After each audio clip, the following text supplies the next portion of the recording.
तो बच्चे बीच में आते रहेंगे, मैट करते रहेंगे। तो आज हम शुरू करेंगे हिंदू लॉ, और इसका बेर एक्ट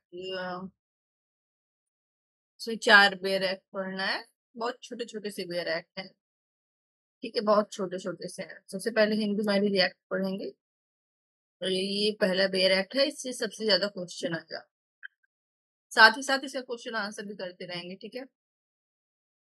तुम लोग को भी इंडेक्स भेजा है, तो तुम्हारे सीरीज में जो क्वेश्चन आता है उसका इंडेक्स है। लास्ट ईयर तुम्हारे सीनियर्स के लिए इंपॉर्टेंस लगाया था, इसलिए पढ़ा हुआ था, तो वही भेज दिए तुम लोग के पास, ठीक है।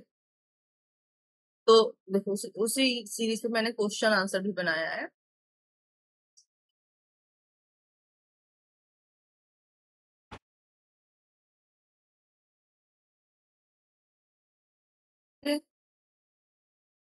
ओके, तो देखो, बेरैक पढ़ने से पहले ये दो क्वेश्चन कर लेते हैं, थोड़ा सा तुम्हारा बेसिक भी हो जाएगा, और ये दोनों क्वेश्चन में से एक क्वेश्चन एग्जाम में आएगा, है ना। दो क्वेश्चन में से एक आएगा।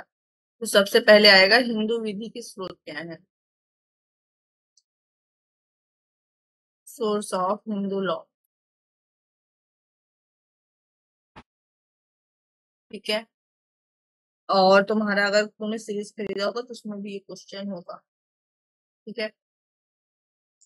तो हिंदू विधि विश्व के सबसे प्राचीन विधि प्रणालियों में से एक है। इसका विकास हजारों के वर्षों के धार्मिक, सामाजिक एवं सांस्कृतिक अनुभवों पर आधारित है। इसे धर्मशास्त्र आधारित विधि कहा जाता है, क्योंकि इसमें अधिकांश भाग धर्म, नैतिकता एवं प्राचीन ग्रंथों से उत्पन्न हुए हैं। तो ये थोड़ा सा इंट्रो लिखने के बाद, चूंकि हम सिर्फ कॉन्सेप्ट बताएंगे जो तुम आंसर में लिख सको। और 4 इम्पोर्टेंट सोर्स हैं। देखो, ये जो नोट्स बनाया मैंने, जब तुम्हारा पेपर पूरा होगा ना तब मैं भेजूंगी, अभी नहीं भेजूंगी, ठीक है। क्योंकि सारा क्वेश्चन नहीं है इसमें ऐड। जो जो क्वेश्चन बनाऊंगी वो नोट्स में ऐड करती जाऊंगी, ठीक है। 4 इम्पोर्टेंट सोर्स है। सबसे पहला है स्मृति।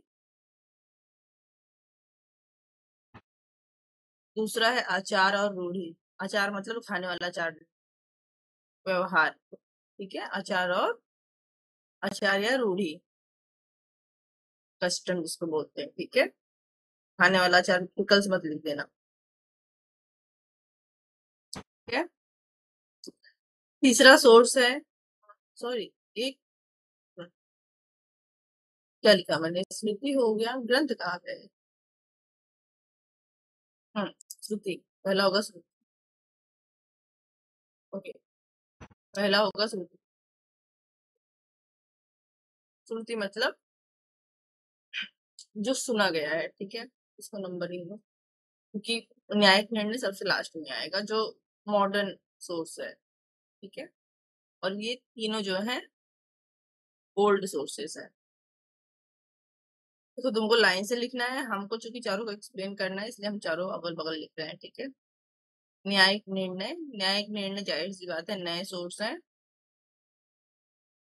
मेरी आवाज आ रही है? यस ओके, हमारी ओके। यस मैम आ रही है।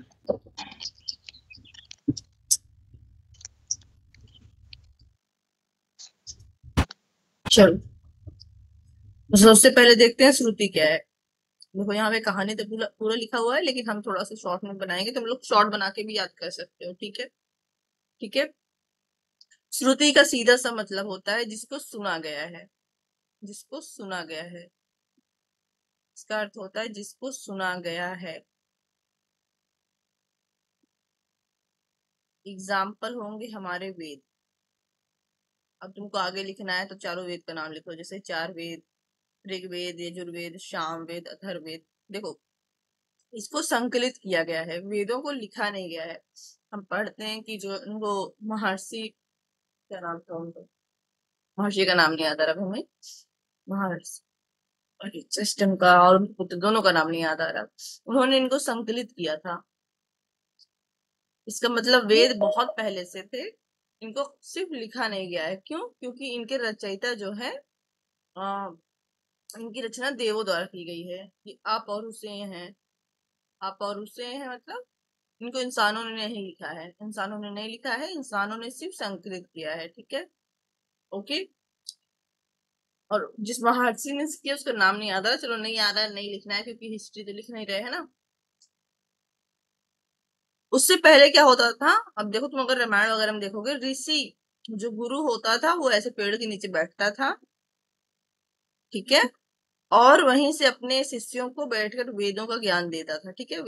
इसीलिए वेदों को पढ़ने में, सिर्फ याद करने में 25 साल लग जाता था, 25 साल तक शिक्षा चलती थी, ठीक है। ऐसा नहीं है कि वेद पहले नहीं थे, लिखे हुए नहीं थे, ठीक है, संकलित नहीं किए गए थे, संकलित का मतलब जहाँ लिखे नहीं गए थे, ठीक है। श्रुति मतलब याद करके चलता था, सुना जाता था, लोग याद कर लेते थे, ठीक है। यह हिंदू विधि का सर्वोत्तम साक्ष्य है, हिंदू विधि का सर्वोत्तम साक्ष्य है वेद, ठीक है।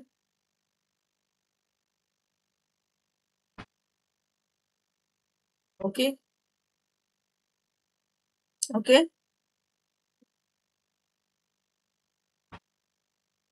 उसके बाद हम चलेंगे स्मृति पर। मनुस्मृति का नाम सुना है, मनुस्मृति। तो स्मृति क्या होती है? मेमोरी, किसी की याददाश्त, याद में जो रहे, मेमोरी, स्मरण में जो रहे, क्या रहे? स्मरण में जो रहे, ठीक है। अब देखो, वेदों को जैसे अपने गुरु से सुना था वैसे ही श्रुति के रूप में अपने शिष्यों को बता दिया, ठीक है। स्मृति क्या है? जो हमने देखा है, जो हमने महसूस किया था, ठीक है, हमें जो याद था, जो हुआ था, फिर उसको हमने दूसरे को बता दिया। फॉर एग्जाम्पल मनुस्मृति, ठीक है। मनुस्मृति सबसे पुरानी और प्रभावशाली है। अब देखो, इसमें भी मनुस्मृति लिखा है, मनु रचित नहीं लिखा है। इसका मतलब मनु जी ने किसी को बताया होगा, है ना, है ना, कि मेरे टाइम पे ये हुआ था, फिर उसके बाद किसी ने उसको बाद में संकलित कर लिया, किसी ने बाद में उसको लिख दिया, किसी ने बाद में उसको लिख दिया। और अगर मैंने इसको कैसे याद किया था पता है? अगर मेरा हिसाब से माने, एग्जाम में मत लिखना, ठीक है। मुझे क्या लगता है, देखो मनुस्मृति में लिखा हुआ है कि ये बाढ़ आई और सबसे ऊंची चोटी पे चले गए, ठीक है, सबसे ऊंची चोटी पे अपनी नाव लेकर चले गए भगवान विष्णु, और वहां पर ये बच गए, उस नाव में 20 जानवर थे, बाकी सब डूब गए, है ना, है ना। अब मुझे लगता है कि जो वो होता है हड़प्पा सभ्यता थी, ये उसके आखिरी व्यक्ति थे, क्योंकि हड़प्पा सभ्यता भी बाढ़ से ही डूबी थी और ये सबसे ऊंची चोटी पे चले गए होंगे और बच गए होंगे। फिर इन्होंने क्या किया होगा, अपने बच्चों को कहा होगा, क्योंकि हड़प्पा सभ्यता में लिखा तो जाता नहीं था, तो इनकी स्मृति में जो जो बात बची थी इन्होंने अपने बच्चों को कही होगी, फिर उन्होंने उनके बच्चों को कही होगी, और जब लिपि आई तो लिपि में लिख दिया गया, मतलब जब संस्कृत वगैरह लिखा जाने लगा तब। मुझे ऐसा लगता है। बाकी जो है कि मनुस्मृति इतना याद रखना है कि मनु को जो जो बात याद थी वो मनुस्मृति में लिखा गया है, ठीक है। वो कानून मनु ने नहीं बनाया है, मनु स्मृति है वो, ठीक है। इसका मतलब कि मनु ने अगर वो कानून बनाया भी है तो उस टाइम पे वो कानून चलता था, ठीक है। ओके, स्मृति है ये। ओके। उसके बाद एग्जाम्पल में याग। अच्छा ये बताओ, कोई बच्चा भी सेंड किया, हम एक्सेप्ट करना भूल गए ना, ठीक है। याज्ञवल्क्य की स्मृति, ठीक है, ये अभी हम पढ़ेंगे। नारद, पराशर, गौतम, बृहस्पति स्मृति, ये सब क्या है? स्मृतियां हैं, ठीक है। स्मृतियों की विशेषताएं क्या होती हैं? समाज के बदलते स्वरूप के अनुसार नियमों का लचीला प्रारूप प्रस्तुत करती हैं, विवाह, दाय, उत्तराधिकार, दत्तक, दान आदि पर विस्तृत प्रावधान देती हैं कि उस समय उस सोसाइटी में क्या चल रहा था, ठीक है। ओके। ओके। एक केस भी तुम्हारे नोट्स में है, कलेक्टर ऑफ मदुरा वर्सेस मुत्तुरामलिंगा शेट्टुपट्टी 1868 का केस है। और इस केस में प्रीवी काउंसिल ने कहा था, केस में प्रीवी काउंसिल ने कहा कि जो हिंदू विधि है वो श्रुति, स्मृति एवं प्रचलित रूढ़ियों से प्राप्त होता है। जो हिंदू विधि है वो हिंदू ग्रंथों से प्राप्त होता है, ठीक है। ये तीनों पुराने सोर्सेस को आधार बता दिया हिंदू लॉ का, ठीक है।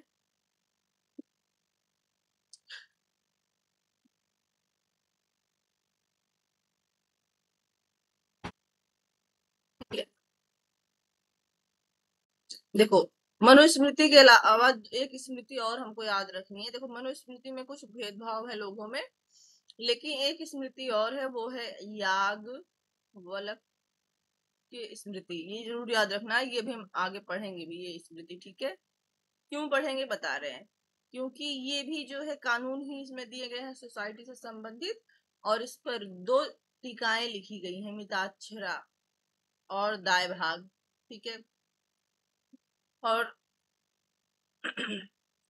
मनुस्मृति का विरोध सब करते हैं, लेकिन मनुस्मृति हमको नहीं कहीं लागू होते हुए दिखती है, लेकिन ये लागू था हिंदू मैरिज एक्ट लागू होने से पहले, और अब भी सोसाइटी में ये याज्ञवल्क्य की स्मृति लागू है, ठीक है। इसीलिए कभी कभी तुम्हारे लल्लम या कहीं पर भी इनके रचनाकार का नाम और किस एरिया में ये लागू हुआ ये पूछता है, और तुम्हारे एलबी में भी क्वेश्चन आएगा, सेकंड क्वेश्चन हम यही करेंगे, ठीक है, कि इन दोनों जो टीकाएं हैं इन पर टिप्पणी लिखिए, ठीक। अब आ गई रूढ़ियां। देखो, एक से अधिक विवाह क्या होता है, मान्य नहीं होता है, ठीक है। लेकिन अगर कहीं पर रूढ़ी है तो वो क्या बन जाएगा, कानून बन जाएगा। Article 13 Indian constitution, Indian constitution के आर्टिकल 13(2) में कानून की परिभाषा दी गई है, जिसमें रूढ़ी को भी कानून का बल दिया गया है अगर वो अनैतिक नहीं है, ठीक है। अब देखो हिंदू लॉ में ये कैसे लागू होता है। देखो, हिंदू मैरिज एक्ट में एक से अधिक विवाह को अपराध बनाया गया है, और ये जो है बीएनएस और आईपीसी में भी दंडनीय होगा, ठीक है। लेकिन अगर कहीं पर रूढ़ी है और एक से अधिक विवाह मान्य है तो वहां पर ये कार्य अपराध नहीं होगा। जैसे कि अभी जस्ट हिमाचल प्रदेश का एक केस आया था, एक महिला ने दोनों भाइयों से शादी की, ठीक है। जब एक महिला ने दोनों भाइयों से शादी की तो वहां पर ये रिवाज है, उसको कहते हैं पंचाली प्रथा, ठीक है। तिब्बत में भी है वगैरह, सब जगह है, ठीक है। बट ये प्रथा बीच में टूटनी नहीं चाहिए। और इसका आधार क्या है, देखो इसका आधार क्या होना चाहिए रूढ़ी और प्रथा के लिए। जो सोसाइटी में जो प्रथा ये चल रही है समाज में, ये लंबे समय से चल रही हो, क्या हो, लंबे समय से। लंबे मतलब ये नहीं कि 20 साल 30 साल 40 साल, ठीक है। गांव का जो सबसे बुजुर्ग इंसान हो, जो सबसे बुजुर्ग कछुआ हो, जो कछुआ 400-500 साल जिंदा रहता है ना, उसको भी नहीं पता कि कब से चल रही है, ठीक है। लंबे समय से चल रही प्रथा हो, ठीक है। दूसरा क्या हो, स्वीकृति समाज प्रदान करता हो, उस एरिया में उस सोसाइटी में रहने वाले लोग उसको स्वीकृति प्रदान करते हो, ठीक है। किसी हाई विधि मतलब किसी बड़ी विधि द्वारा, किसी अन्य विधि द्वारा, किसी अच्छी विधि द्वारा विधि के विरोध में ना हो, ठीक है, ओके। तू न्याय संगत हो और नैतिक होनी चाहिए, मतलब कुप्रथा ना हो। जैसे कि सती प्रथा हो गई, ठीक है। अगर सती प्रथा होती तो बंद कर दिया जाता, ठीक है, क्योंकि सती प्रथा भी ओल्ड थी, सोसाइटी में मान्यता प्राप्त थी, लेकिन क्या थी, कुप्रथा थी, ठीक है, ओके।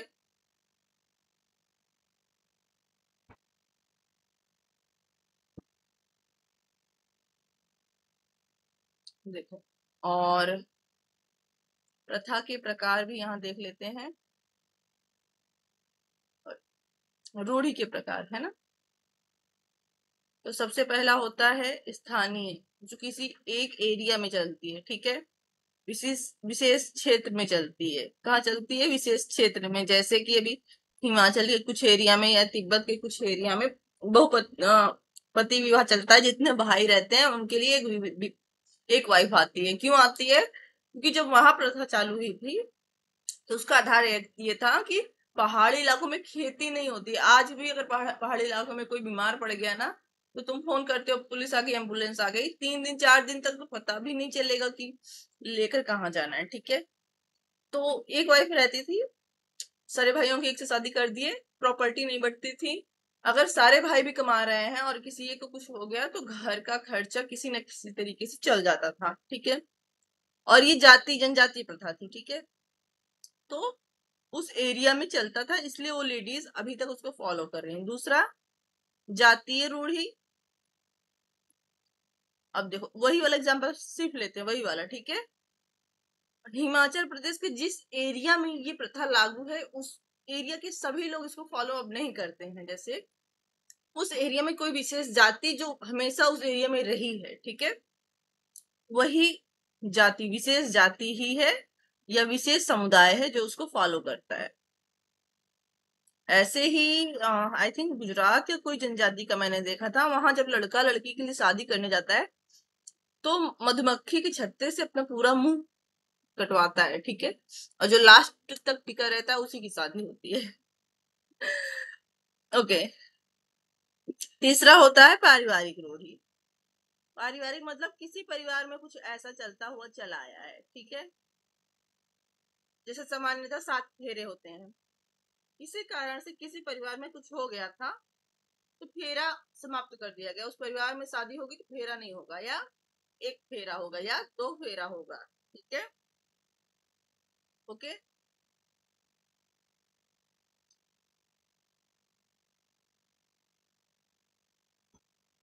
अब देखो, हमने देखा ये लिखने के बाद हमको एक चीज जरूर लिखना है कि इनको विधिक मान्यता तभी मिलेगी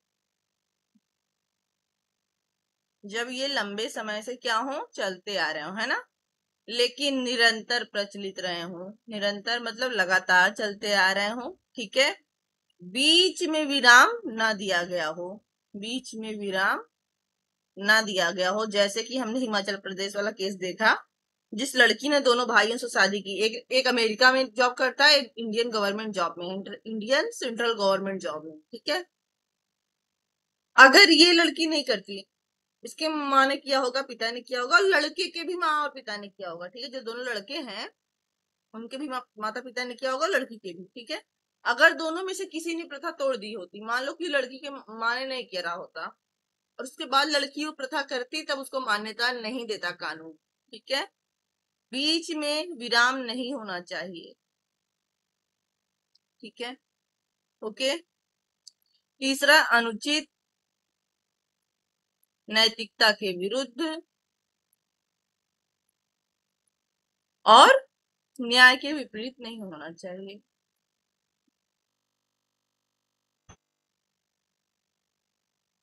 ठीक है, चौथा जो है, निश्चित होना चाहिए। जो प्रथा है वो निश्चित होनी चाहिए।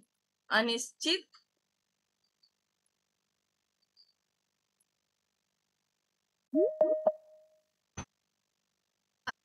स्पष्ट नहीं होनी चाहिए। ठीक है, ओके।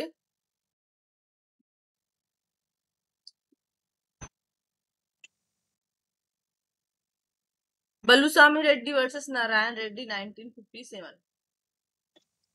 सुप्रीम कोर्ट ने इस केस में कहा था कि जो रूढ़ी है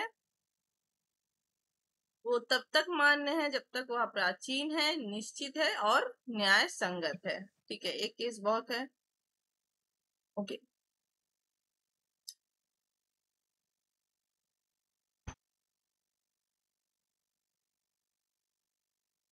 अगला हम लोग न्यायिक निर्णय लेंगे। ठीक है,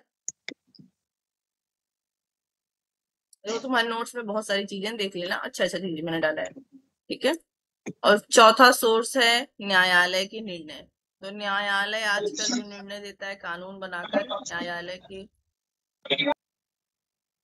न्यायालय के जो निर्णय हैं और कानून वगैरह बन गए हैं। जैसे कि अब हम करेंगे दूसरा क्वेश्चन। किसी का माइक ऑन है, रुक जाओ।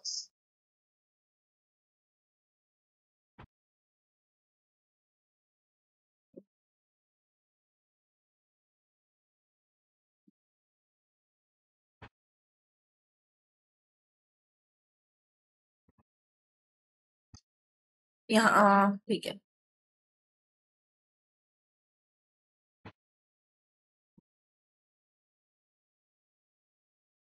कब से स्टॉप किया, बट रिकॉर्डिंग स्टॉप करके रखी थी।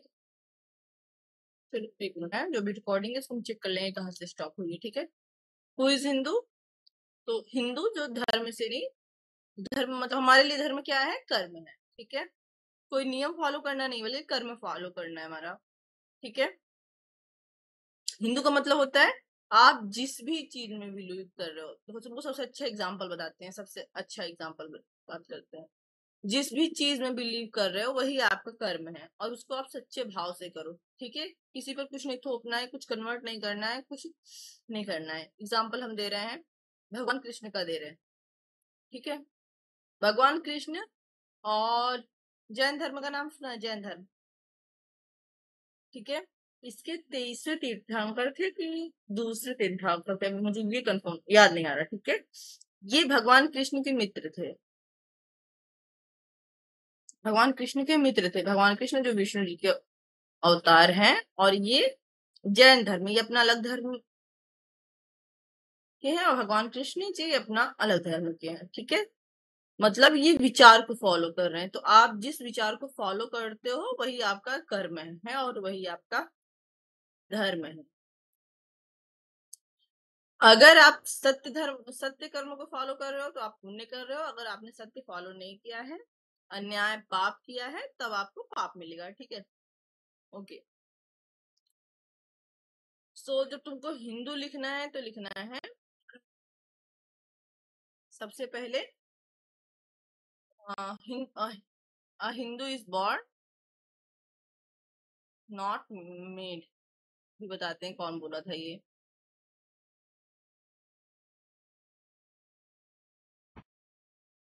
क्या इंसान क्या होता है, जन्म के साथ हिंदू होता है तो बनाया नहीं जाता है, ठीक है। चलो, हिंदू शब्द की उत्पत्ति कैसे हुई? हिंदू शब्द की, धर्म की बात नहीं हो रही है, हिंदू धर्म की उत्पत्ति नहीं, हिंदू शब्द की उत्पत्ति, ठीक है। ओके, तो अगर भौगोलिक एरिया से लोगे, जियोग्राफिकल एरिया से लोगे, तो सिंधु नदी जो प्रोनाउंस नहीं कर पाए उन्होंने सिंधु को हिंदू कह दिया, ठीक है। और इसके अगल बगल रहने वालों को हिंदू कह दिया। अब देखो, सिंधु के बगल सबसे ज्यादा कौन रहता था? हड़प्पा वाले रहते थे। अभी बात मैं कह दूंगी तो सब लोग भड़क जाएंगे एकदम, है ना। Okay okay. प्राचीन काल में जो व्यक्ति भारत आर्यों में वेदों, उपनिषदों, स्मृतियों और धर्मशास्त्रों में आस्था रखते थे उन्हें हिंदू कहा गया। धार्मिक दृष्टि से हिंदू हुआ है जो वेदों, उपनिषदों, गीता, स्मृति और परंपराओं में अपने जीवन पद्धति अपनाते हैं। चलो 1 मिनट, हाँ बेटा 1 मिनट, ठीक है। शास्त्रीय परिभाषा, शास्त्रों में हिंदू कोई विशिष्ट परिभाषा नहीं दी गई है, क्योंकि हिंदू धर्म किसी एक संस्थापक या पंथ पर आधारित नहीं है। यह जीवन की आचार संहिता है, मतलब जीवन में आप कैसे जीवन बिताते हो, ठीक है, जो समय के साथ विकसित हुआ है। अब देखो, मनुस्मृति और याज्ञवल्क्य की स्मृति जो मिताक्षर और भाग है, जिस पर हमारे सारे क्रियाकलाप हिंदू ग्रंथ के निर्भर है, ठीक है। इसमें भी कोई धर्म की परिभाषा नहीं दी है। इसमें बताया गया है धर्म क्या है, धर्म की परिभाषा नहीं दी गई है। धर्म क्या है?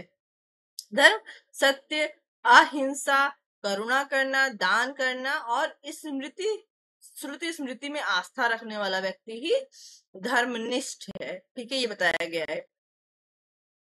विधिक परिभाषा सेक्शन 2 हिंदू विवाह अधिनियम की, इसमें हिंदू को परिभाषित किया गया है, जो अभी हम लोग डायरेक्ट करेंगे वहां पर है, ठीक है। जिसमें कहा गया है सेक्शन 2 में कि हिंदू, देखो हिंदू मैरिज एक्ट की बात हो रही है, ठीक है। इसमें जो हिंदू लिया गया है, वो हिंदू मैरिज एक्ट को लागू करने के लिए लिया गया है। हिंदू मैरिज एक्ट मतलब इसमें इस परिभाषा में जिनको जिनको हिंदू लिया गया है, वो जब विवाह करेंगे या तलाक करेंगे, ठीक है, या भरण पोषण के लिए कोर्ट में केस करेंगे, तो किस विधि के अंतर्गत करेंगे? हिंदू मैरिज एक्ट के, ठीक है। जैसे मुस्लिमों के लिए मुस्लिम लॉ हो गया, क्रिश्चियन के लिए क्रिश्चियन लॉ हो गया, ठीक है। उसी तरीके से इस हिंदू में बौद्ध, जैन और सिख को इंक्लूड कर लिया गया है। ठीक है, इसका मतलब ये हिंदू नहीं है। इसका मतलब ये हुआ कि इस एक्ट के लिए हिंदू है, अर्थात अगर इनको कोर्ट में केस करना है तलाक का, भरण पोषण का या किसी भी चीज का मैरिज संबंधित, तो वो हिंदू मैरिज एक्ट का सहारा लेंगे। और हिंदू मैरिज एक्ट का सहारा तब लेंगे जब इनको हिंदू कहा जाए। ठीक है, सो किसी भी व्यक्ति पर जो हिंदू धर्म से संबंध है, किसी भी व्यक्ति पर जो बौद्ध, जैन या सिख धर्म से संबंधित है, किसी भी व्यक्ति पर जो मुसलमान, ईसाई, पारसी या यहूदी नहीं है और जिसे यह सिद्ध नहीं किया गया है कि यह हिंदू धर्म से संबंध नहीं है, वह हिंदू होंगे। ठीक है, इसका अर्थ यह है कि हिंदू मैरिज एक्ट के अंतर्गत हिंदू धर्म केवल वेद पुराण मानने वाले ही नहीं बल्कि बौद्ध, जैन, सिख भी विधिक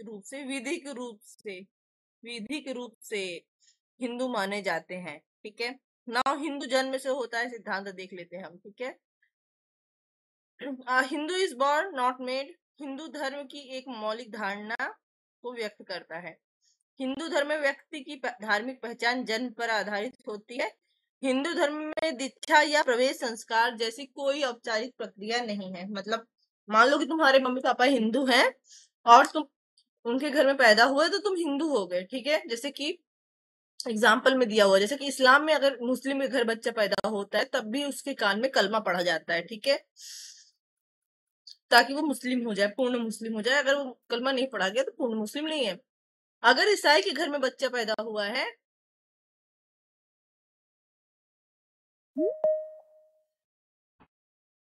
अगर ईसाई के घर में भी बच्चा पैदा हुआ है फिर भी वो उसका बैप्टिज्म करते हैं, पता है, शुद्ध जल में ऐसे मतलब डाल के, फादर जो होते हैं उनके, वो उसका शुद्धिकरण करते हैं। ठीक है, लेकिन हमारे यहाँ ऐसा नहीं है कि अगर हम हिंदू के घर पैदा हुए तो कोई अलग संस्कार किया जाए ताकि हम पैदा हुए, हम हिंदू हैं बस।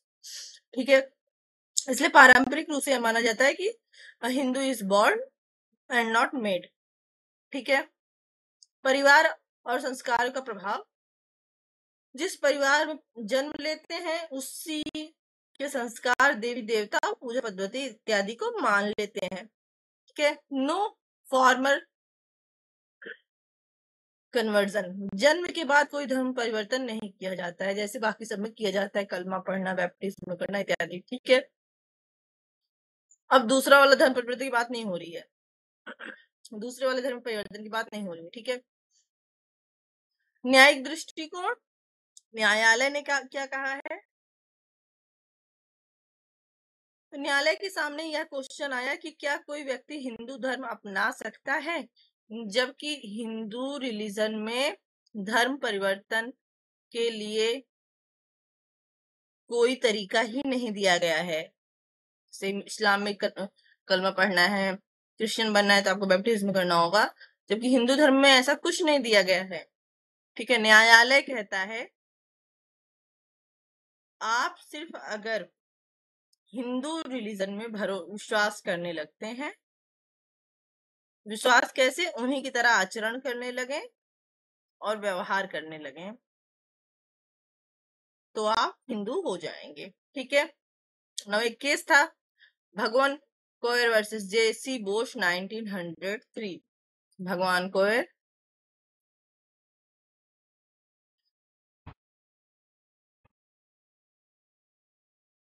वर्सेस जेसी बोर। अब देखो इसमें क्या हुआ, एक हिंदू महिला है,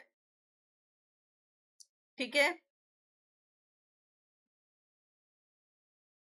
ये क्रिश्चियन बन जाती है। क्रिश्चियन बनने के लिए क्या की होगी, बैप्टिज्म का हुआ होगा, है ना। कुछ दिन क्रिश्चियन बनने के बाद ये वापस हिंदू बनना चाह रही है, लेकिन हिंदू धर्म में ऐसा कोई पद्धति नहीं थी। ठीक है, तो कोर्ट चली गई, कोर्ट ने कहा अगर आप वापस एज ए हिंदू आचरण करने लगेंगी तो आप हिंदू हो जाएंगे। देखो इसी वजह से हिंदुओं का मिडिल काल में या उससे पहले बहुत ज्यादा धर्म परिवर्तन होता था, क्योंकि वापस हिंदू बनने का कोई तरीका मौजूद नहीं था। अब किसी हिंदू को बीफ खिला दो या धर्म परिवर्तन करा दो तो उसके दिमाग में ये हो जाता था ये वापस हिंदू कैसे बनेंगे, है ना। बाद में जब भक्ति काल आया अराउंड 1700 के आसपास, तब एक प्रक्रिया चालू हुई, शुद्धिकरण। अगर आपको जबरदस्ती बीफ खिलाकर या किसी कारण से हिंदू धर्म से हटा दिया गया था, तो आप शुद्धिकरण करके वापस आपको हिंदू बना दिया जाएगा, जिससे बहुत बड़ी मात्रा पे क्या हुआ, हिंदू धर्म परिवर्तन में रोक लगी। ये चीज पहले नहीं, और लोगों ने इसको एक्सेप्ट भी किया।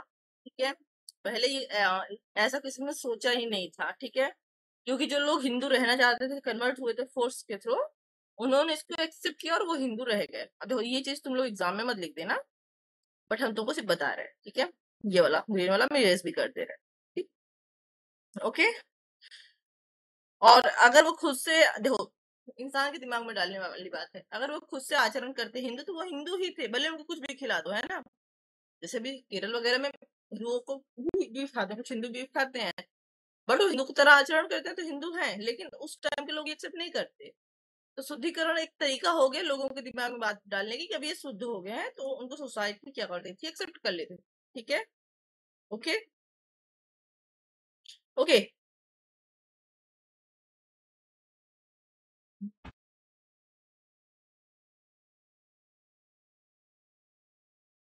देखो, एक केस है पेरुमल नादर वर्सेस पन्नू स्वामी 1971 का केस है। एक व्यक्ति है इस केस में, पेरुमल नादर, ये केस भी याद रखना।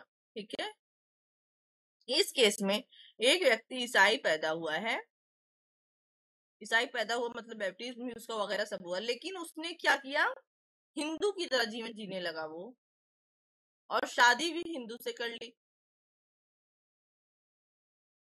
1971 का केस है, कोर्ट पहुंचा केस। कोर्ट ने इस केस में कहा था, या तो आप हिंदू बाय बर्थ हो सकते हैं, ठीक है, ओके, और या तो बाय कन्वर्जन हो सकते हैं। तो पहली बार आपको यहाँ पे कन्वर्जन देखने को मिल रहा है। ठीक है, तो यहाँ पर कन्वर्जन का तरीका उन्होंने बताया कि आप बस हिंदू धर्म में आस्था अपना लो, बस आप हिंदू हो गए। अगर आपकी आस्था है, आप हिंदू हो गए। ठीक है, किसी भी प्रकार के कोई किसी जो शुद्धिकरण इत्यादि की आवश्यकता नहीं है। ठीक है, okay. Commissioner of Hindu religious endowments Madras versus Shri Lakshmindra, जो भी है पढ़ लेना। इस केस में सुप्रीम कोर्ट ने कहा था कि जो हिंदू धर्म है, Hindus is a way of life rather than religion. जो हिंदू धर्म है किसी विशेष सिद्धांत या ईश्वर विश्वास तक सीमित नहीं है, यह जीवन जीने की एक पद्धति है। ओके, हो गया।